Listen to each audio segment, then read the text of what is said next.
Alright guys, so I want to talk a little bit about the sauer m400, and this is a new acquisition. This is it's a rifle that I just picked up. I actually traded for it. I traded the Arsenal SLR 106 FR and some other pistol that I never even showed you, and just kind of want to get back. And I actually got money back too, so that was pretty cool. I got a EOTech on layaway. I didn't quite have enough to buy the EOTech, but I got the EOTech on layaway, and I kind of just want to show it to you a little bit. And it's got some cool features that maybe a lot of you don't know, and I'm going to show you here in this video why I like this little M4 platform. So first of all, let's break it down. You know, it's one of those things that is real critical on the AR platform.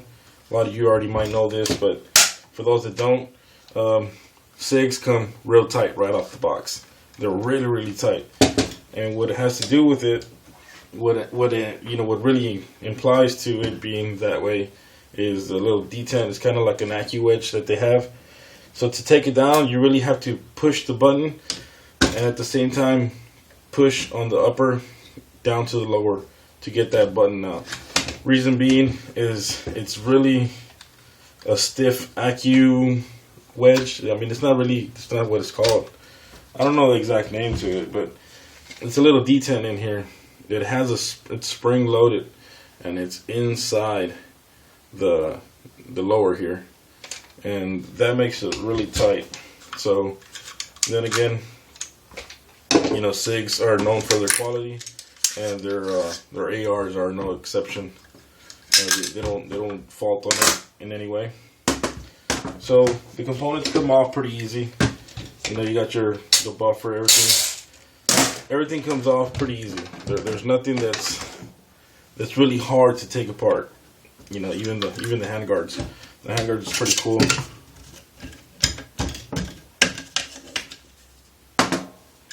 So here we have a broken down M400, and we got all our little accessories that we need to run this gun. Got magazine, ammo, everything here is good. And be careful when working with the gun. Don't use a loaded magazine. I have a loaded magazine because that's just, I don't have any empty ones, so I'm not going to empty this one out. I'm not going to rack the slide or anything. I mean, I'm not going to rack the charging handle. So just letting you know a little bit about this gun. And, you know, the main thing that I like about it is just the tightness of it. The ambidextrous magazine release. It comes in handy when you just want to use this hand and leave this hand kind of supporting your gun or whatever, which it doesn't really matter, the rifle, whatever. You know, you release the magazine, or when you're inserting in the magazine or taking it off, if your magazine's kind of jammed, maybe like a type 3 malfunction, you really want to get purchase on your gun, and you want to really yank that magazine out from in frame. Yank it out. You know, you could. It makes it pretty comfortable using your left hand only, which is your dominant hand for your magazine. Dominant hand. And I like that about it. I like the flared mag well. It's just so easy to insert magazines. And I'm a little rusty, and I'm not really out in the field, but it really helps and makes it easy to rack that magazine and you know, insert it with that flared mag well. And then again, it is beefier.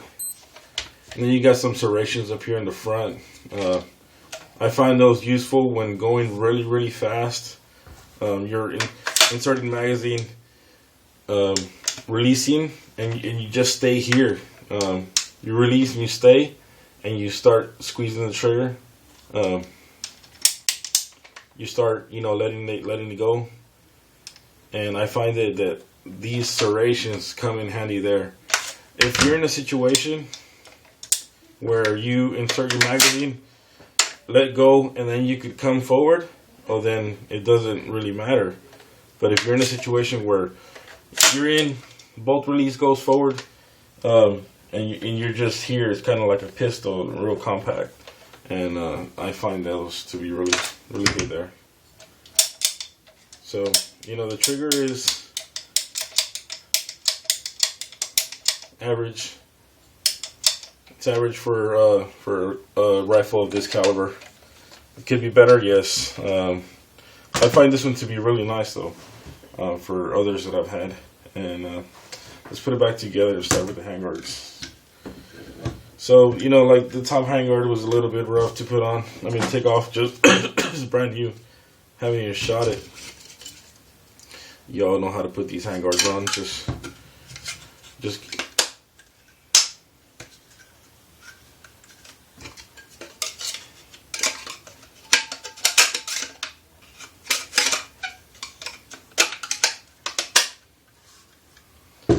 Alright, once you get your handguards on, you want to get the bolt, and this bolt isn't magnetic particle inspected.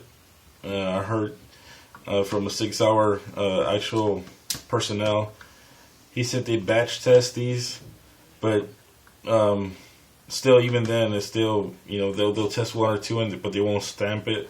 So basically, it's really, I've never had one of these fail on me, and I'm not shooting reloads. So I wouldn't really be the one to tell you, you know what, these bolts are going to fail with reloads, because I don't reload, so I wouldn't be able to tell you. Recoil spring and buffer, pretty simple there. And to reinsert, what I do is I kind of stand it up, and it's going to be out of frame. But I just push it together. Push the top one in, go back down, push down on this, and insert it that way. And, you know, makes it easy. So, SIG is a good company. I have here a brand new recoil spring from my SIG 229 Elite, and it broke on my 229 Elite. I don't know why, I don't know how. It broke. It shattered right here where the white stops. It was broken.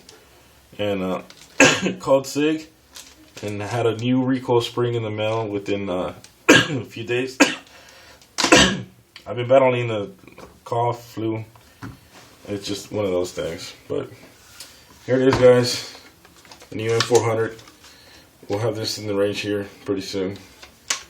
Talk about this later a little bit more. Alright, guys. Yeah, have a good one.